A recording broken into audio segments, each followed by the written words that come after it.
Hello everyone, welcome to super class.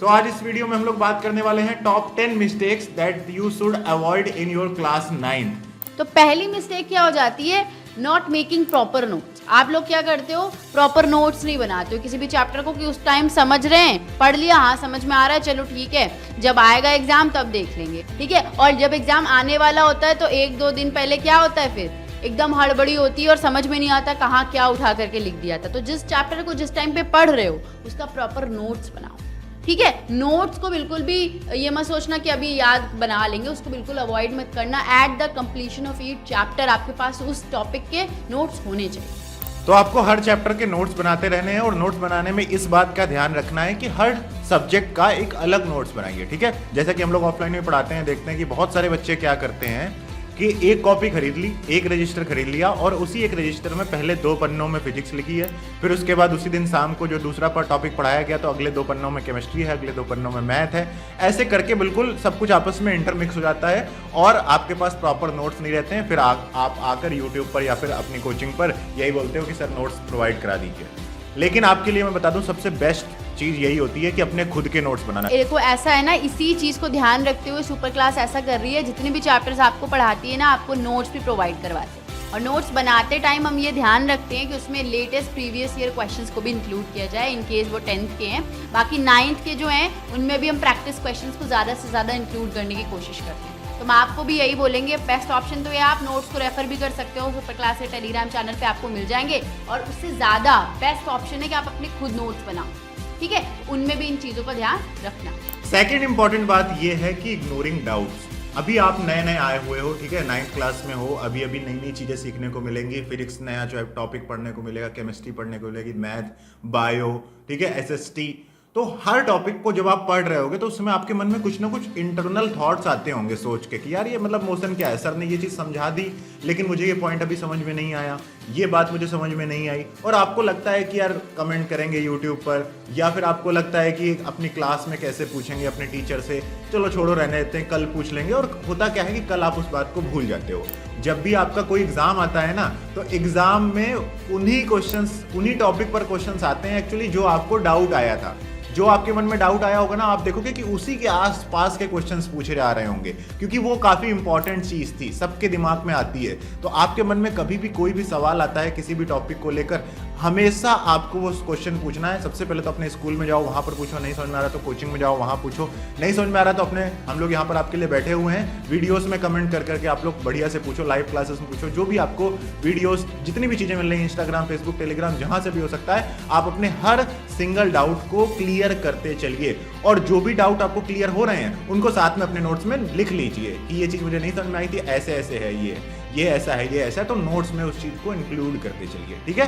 Third चीज़ आ जाती है आपकी प्रोक्रेस्टिनेशन। और मैं सच बताऊं, ये किसी एक पर्टिकुलर ग्रुप ऑफ स्टूडेंट्स की कमी नहीं है, बहुत सारे वर्किंग जो पीपल है उनके लिए भी प्रॉब्लम है प्रोक्रेस्टिनेशन। इसके ऊपर बुक्स लिखी गई हैं। होता क्या है ना कि हम लोगों की आदत होती है कि आसान काम को पहले कर लेते हैं और मुश्किल काम को बाद में करते हैं। और मुश्किल काम जो होता है ना थोड़ा, वो आपके लिए ज़्यादा बेनिफिशियल है, मगर अगर मतलब कि अगर आप उसको कर लेते हो तो वो आपके लिए ज़्यादा बेनिफिशियल साबित हो सकती है। बट क्योंकि वो थोड़ी सी रिलेटिवली टफ है तो आप उसको पीछे की तरफ कर देते हो कि इसको बाद में कर लेंगे। ऐसा ही स्टूडेंट्स भी करते हैं ना, सब करते हैं कि एग्जाम आएगा तब पढ़ लेंगे, अभी छोड़ो, आज करे तो कल करो, वही वाली बात हो गई, ठीक है ना। तो जो है वो उसको अभी कर लो, ठीक है। ये काम मत करो, छोड़ने वाली आदत मत करो। जैसे उठे हो, ठीक है, सुबह उठे तो जल्द से जल्द पढ़ाई की तरफ जाने की सोचो, ठीक है ना। वरना अगर सुबह आपने खराब कर दी प्रोक्रेस्टिनेशन में तो पूरा दिन आपका बर्बाद हो जाएगा, समझ रहे हो। तो इस आदत को भी सुधारना चाहिए आप। देखो फोर्थ मिस्टेक जो आप लोग नॉर्मली कर देते हो, दैट इज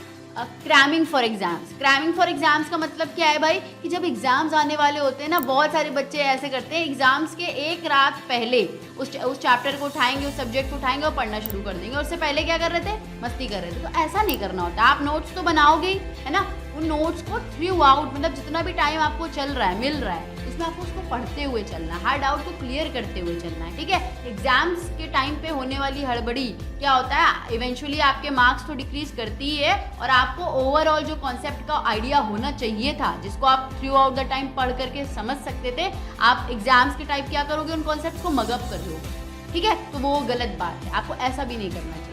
ठीक है। फिफ्थ इंपॉर्टेंट पॉइंट है सेल्फ स्टडी ना करना। ये मिस्टेक्स बहुत सारे स्टूडेंट्स करते हैं कि देखो सुबह उठ के तो तुम्हें स्कूल जाना होगा, तुम 12 बजे 2 बजे तक स्कूल से आते होगे, फिर तुम्हारा कहीं ना कहीं ट्यूशन लग गया होगा, तुम वहाँ पर 4 से 7 ट्यूशन लग जाते होगे, फिर तुम्हारे शाम को तुम खेल नहीं पाते हो, ये भी तुम्हारे सामने समस्या आती होगी, तो तुम उसके बाद फिर खेलते भी होगे, ठीक है, 8-9 बजे तक खेला खाला। कुल मिला के पूरा दिन अगर तुम देखोगे तो पूरे दिन में तुम्हारे पास ज़्यादा टाइम होता नहीं है खुद से पढ़ने के लिए, ठीक है। तो इसलिए डेली कम से कम 1 से 2 घंटे, ठीक है, मॉर्निंग में अगर 1 घंटे पढ़ सकते हो तो वो बहुत बेस्ट है, या फिर आफ्टरनून और इवनिंग में 1-1 घंटे के 2 स्लॉट लेके कम से कम 2 घंटे तो पढ़ना ही है। और उन 2 घंटे में ये करना है कि आपने दिन में जितना भी पढ़ा, जैसे फिजिक्स उठाई तो फिजिक्स में आज आपने क्या नया सीखा उसे रिकॉल करना है, फिर उसके बाद देखना है कि आपको वो बातें याद नहीं कि नहीं रही तो कॉपी से उस चीज को दोबारा रिवाइज कर लेना है। तो at the end of the day daily self study करना बहुत ही ज़्यादा जरूरी है। ये बहुत छोटा सा एफर्ट है जिससे आपका बहुत बड़ा रिजल्ट आपको मिलेगा, और ये बहुत छोटी सी गलती भी है जिससे आपके ऊपर बहुत ज़्यादा बर्डन भी आ जाएगा। पता नहीं चलेगा 10 दिन कब निकल जाएंगे, और 10 दिनों से आपने जो पढ़ा हुआ है वो आपको रिवाइज करने का टाइम नहीं बचेगा फिर आपके पास, ठीक है ना। देखो क्या होता है ना, मैं सेल्फ स्टडी की इंपॉर्टेंस तुमको क्लियर करती हूँ। फॉर एग्जाम्पल ऐसा होता है ना, मैथ्स में कोई चैप्टर आपके क्लास में चल रहा है, आपने वहाँ पे पढ़ा, आपको समझ में आएगा उस टाइम पर, क्योंकि उस टाइम पे वो क्वेश्चन को आपका टीचर सॉल्व कर रहा होगा। बट अब आप घर आए, ठीक है, आपने खुद खोला और आपने अब कोशिश की, अब आपको कुछ चीज़ें नहीं समझ में आई। क्यों? क्योंकि अब आपके सामने आपका टीचर नहीं है, वो सॉल्व नहीं कर रहा, अब आपको करने, तो आप अलग अलग तरीके के डाउट्स आपके मन में आएंगे, और वो डाउट्स आना बहुत इंपॉर्टेंट है, क्योंकि जब आप उन डाउट्स को क्लियर करोगे तो आप उन कॉन्सेप्ट्स को इवेंचुअली क्लियर कर रहे हो। और अगर आपने वो सेल्फ स्टडी नहीं की होगी ना, तो आपको लगेगा कि हाँ सर ने करवाया था आ रहा था, मैम ने करवाया था आ रहा था। तो आप सेल्फ स्टडी करके अपने सेल्फ एनालिसिस करते हो, एक तरीके से आपको अपनी गलतियाँ, अपनी कमजोरी, अपने वीक पॉइंट्स पता चलते हैं। और अगर आप उस चीज़ को मिस कर दोगे, सेल्फ स्टडी नहीं करोगे, तो आई डोंट थिंक सो कि इन ट्यूशंस, कोचिंग्स, स्कूल्स का इतना ज़्यादा बेनिफिट आपको मिलेगा। तो छठी गलती हम लोगों से ये हो जाती है कि हम लोग टाइम मैनेजमेंट नहीं रखते हैं अच्छी तरीके से। आप में से कई लोग ऐसे होंगे कि जैसे कुछ लोगों को फिजिक्स अच्छी लग रही होगी, कुछ लोगों को इस समय केमिस्ट्री अच्छी लग रही होगी, कुछ लोगों को बायो अच्छी लग रही होगी, कुछ लोगों को मैथ अच्छी लग रही होगी। तो हम लोग क्या करते हैं, जो टॉपिक हमें अच्छा लगता है ना, हम वो ज़्यादा पढ़ने लगते हैं धीरे धीरे, और हम बाकी टॉपिक्स को धीरे धीरे टाइम कम देते हैं, ठीक है। तो हमें इक्वल टाइम इंटरवल रखना चाहिए, इक्वल टाइम डिवीजन रखना चाहिए। जब भी आप मान लीजिए दिन में आप जहाँ पर कोचिंग में पढ़ रहे होंगे या फिर स्कूल में पढ़ रहे होंगे, वहाँ तो आपको हर सब्जेक्ट को इक्वल टाइम पढ़ाया जाता होगा, 45 मिनट का लेक्चर लगता होगा। तो आपको अगर घर में आकर अगर आप सेल्फ स्टडी करते हैं, तो सेल्फ स्टडी में भी आपको डेली सारे सब्जेक्ट्स थोड़ी थोड़ी देर पढ़ने चाहिए, कि अगर आधे घंटे फिजिक्स पढ़नी है तो आधे घंटे केमिस्ट्री पढ़नी है, आधे घंटे साइंस पढ़नी है, आधे घंटे मैथ पढ़नी है, आधे घंटे इंग्लिश पढ़नी है। इस तरीके से अपनी सेल्फ स्टडी में भी सारे सब्जेक्ट्स को इंक्लूड करिए। अगर कोई ऐसा एक टॉपिक है, मान लीजिए जैसे मैथ है, उसको ज़्यादा रिक्वायरमेंट होती है, भाई मैथ को ज़्यादा टॉपिक्स चाहिए, मतलब ज़्यादा थोड़ा समय ज़्यादा चाहिए उसे पढ़ने के लिए, तो उसे आप थोड़ा सा ज़्यादा समय दे सकते हो। लेकिन आपको ओवरऑल अपने सब्जेक्ट में दिन में जो भी आपको पढ़ाई करनी चाहिए वो सबको थोड़ा थोड़ा टाइम देना चाहिए। ऐसा ना हो कि आप सिर्फ एक ही सब्जेक्ट पढ़ते जाएं। ऐसा ना हो आपसे कि आपके साइंस में तो पूरे नंबर आ गए लेकिन मैथ में आपके नंबर ही नहीं है, तो ओवरऑल तो आपका रिजल्ट बिगड़ गया ना। तो इसलिए डेली अपने टाइम मैनेजमेंट को संभालिए, डेली टू डेली आप सारे सब्जेक्ट को डेली पढ़िए। ऐसा ना हो कि कोई एक टॉपिक आप बहुत दिनों से पढ़े ही ना हो, ऐसा ना हो, इस बात का भी आप ध्यान रखें। अगली बात होती है कि अगर आप चाहें तो एक टर्म होता है एक्टिव लर्निंग, उसे भी आप क्या कर सकते हैं, यूज कर सकते हैं। एक्टिव लर्निंग उन लोगों के लिए होता है जब आपको मतलब डीमोटिवेशन हो या फिर आपको लगता हो कि यार मुझे पढ़ने में मन नहीं लगता है। तो ऐसे में आप क्या कर सकते हैं, आप अपने फ्रेंड्स के साथ अपने टॉपिक को डिस्कस करें। जो भी टॉपिक्स आपने अभी तक पढ़ रखे हैं उन टॉपिक्स से रिलेटेड क्वेश्चंस अपने फ्रेंड्स से पूछें, या फिर आपके पास कोई डाउट है तो वो अपने फ्रेंड्स के साथ शेयर करें। कुल मिलाकर 2-4 स्टूडेंट्स के साथ मिलकर, क्लासरूम के या कोचिंग के स्टूडेंट्स के साथ मिलकर साथ में पढ़ें, ताकि आपको थोड़ा बहुत आइडिया रहे कि दूसरे भी पढ़ रहे हैं। इससे क्या होता है, इंटरनल मोटिवेशन मिलता है पढ़ने का कि यार सामने वाले ने इतने टॉपिक्स पढ़ लिए हैं, हमने इतने टॉपिक्स नहीं पढ़े हैं। तो that will also help you to do more study, ठीक है। तो एक्टिव लर्निंग भी कर सकते हो, जिसका मतलब सिंपल सा होता है कि फ्रेंड्स के साथ मिलकर पढ़ना, फ्रेंड्स से स्टडी के बारे में डिस्कशन करना, डाउट्स आपस में डिस्कस करना, क्वेश्चन साथ मिलकर करना, ठीक है।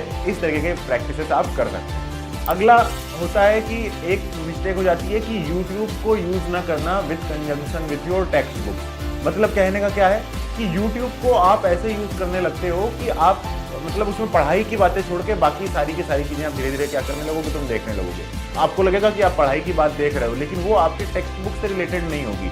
जैसे कि एकदम से किसी मोटिवेशन वीडियो को देखना, एकदम से ये देखना कि 3 महीने में किस तरीके से एकदम से 9th क्लास में हम 95% ले आए, ऐसी बातों को देखना जिनका मतलब लगातार बस मोटिवेशन ही मिल रहा है तुमको, है ना, और लगातार, या फिर तुमको सिर्फ और सिर्फ मतलब कुछ ऐसा कंटेंट नहीं मिल रहा जो तुम्हारे टेक्स्ट बुक से रिलेटेड है, कुछ ऐसा कंटेंट नहीं मिल रहा है जो तुम्हें कुछ तुम्हारी नॉलेज बढ़ा रहा है। तो इसलिए YouTube को आप टेक्स्ट बुक के कंजम्पशन से ही पढ़िए। टेक्स्ट बुक में जितना सिलेबस दिया हुआ है उस सिलेबस से रिलेटेड कंटेंट ही आप YouTube में कंज्यूम करिए, फालतू की वीडियोस को अवॉइड करिए।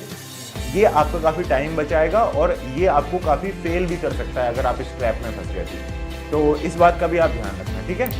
सेकेंड लास्ट बात ये है कि हेल्थ का ध्यान ना रखना। आपको देखिए, अगर आप चाहते हैं कि आप अपने माइंड को इफेक्टिवली यूज़ कर सकें, अपने आप को बहुत प्रोडक्टिव बना सकें, उसके लिए सबसे इंपॉर्टेंट बात होती है कि आप अपने हेल्थ का बहुत ध्यान रखें, क्योंकि अगर आपकी बॉडी अच्छी तरीके से फिट होगी तो आप ज़्यादा पढ़ पाओगे दूसरे लोगों से, ठीक है।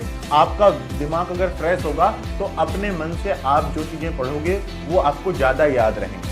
तो इसलिए शरीर हेल्दी रहे, आपकी जो बॉडी है वो हेल्दी रहे, इसके लिए अच्छा खाना, थोड़ी एक्सरसाइज दिन में डेली जरूर करनी चाहिए, टाइम से सोना, टाइम से उठना, इन बातों को अगर आप ध्यान रखोगे तो इससे आपका दिमाग और आपका शरीर बहुत स्वस्थ रहेगा, जो आपको पढ़ाई करने में बहुत ज़्यादा मदद करेगा इनडायरेक्टली, ठीक है।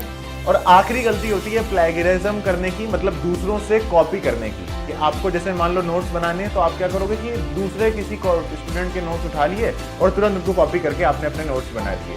या फिर आपको मतलब क्लासरूम में अगर कोई टेस्ट हो रहा है तो क्लासरूम में आपने क्या किया कि क्लासरूम टेस्ट में आपने चीटिंग करके नंबर लिया है। आपको होमवर्क दिया गया तो आपने होमवर्क किसी दूसरे से लेके लिख लिया, अपना दिमाग नहीं लगाया। तो आपको अपना दिमाग लगाना चाहिए, चीटिंग नहीं करनी चाहिए, दूसरों से कॉपी पेस्ट करने का कोई फायदा नहीं है, क्योंकि एट द एंड जब आप एग्जाम देने जाओगे तो वहां पर आपको अपने दिमाग को ही यूज करना पड़ेगा और उस समय आपको कुछ याद नहीं आएगा, क्योंकि आपने नोट्स बनाते समय तो कुछ सोचा नहीं था। इसलिए कभी भी नोट्स बनाइए, कोई भी असाइनमेंट हो, कोई भी क्विज हो, हमेशा अपने मन से उसे दीजिए, चाहे अच्छे नंबर आ रहे हैं चाहे खराब नंबर आए, कोई बात नहीं, और जो भी उसका रिजल्ट होता है उस पर सोचिए, उस पर विचार करिए और उसके आधार पर आप अपने आगे की स्टडी को उसी हिसाब से मेंटेन रखिए, ठीक है। So these were the 10 points I think you should avoid while studying in class 9th। अभी अभी आप थोड़ा सा सीनियर क्लास में आना शुरू हुए हो तो इन बातों का अगर तुमने ध्यान रख लिया तो आपके लिए काफी बेनिफिशियल रहेगा। अब एक इंपॉर्टेंट बात और है कि इन बातों को याद तो कर लिया तुमने, सुन तो लिया, लेकिन इन्हें कैसे इंप्लीमेंट किया जाए, तो इसके लिए एक अच्छा तरीका ये हो सकता है कि जहां पर भी आप जाकर पढ़ते हैं, जिस भी स्टडी कॉर्नर में आप पढ़ते हैं, वहां पर आप क्या करिए, एक चार्ट बनाकर इन 10 पॉइंट्स को लिख लीजिए और हमेशा इनको बार बार देखते रहिए कि हाँ ये गलती नहीं करनी है। ध्यान रखते रहिए, इन 10 पॉइंटों को चेक करते रहिए कि इस समय मैं कुछ ऐसा तो नहीं कर रहा हूं, और हमेशा उन पर टिक लगाते रहिए। तो इससे क्या हुआ, आपको आदत बनी रहेगी और 21 दिन आप उस चीज को सही करिए। 21 दिन आप ये 10 गलतियां ना करिए, अपने मन से आपको मतलब इन गलतियों को ना करने की आदत पड़ जाएगी और आपके अंदर एक बिहेवियरल चेंज आएगा जो आपको बहुत अच्छे मार्क्स दिलाएगा और एक बहुत अच्छा स्टूडेंट बनाएगा in upcoming future. So thank you so much guys for watching this video. इतनी लास्ट तक अगर आपने ये वीडियो देखी है तो एक लाइक कर देना, चैनल को सब्सक्राइब कर देना, अपने दोस्तों के साथ इस वीडियो को शेयर कर देना। Thank you so much guys, फिर मिलेंगे किसी ऐसी ही इंफॉर्मेटिव वीडियो के साथ। तब तक के लिए यूं ही जुड़े रहिए सुपर क्लास के साथ। Thank you so much once again, bye bye.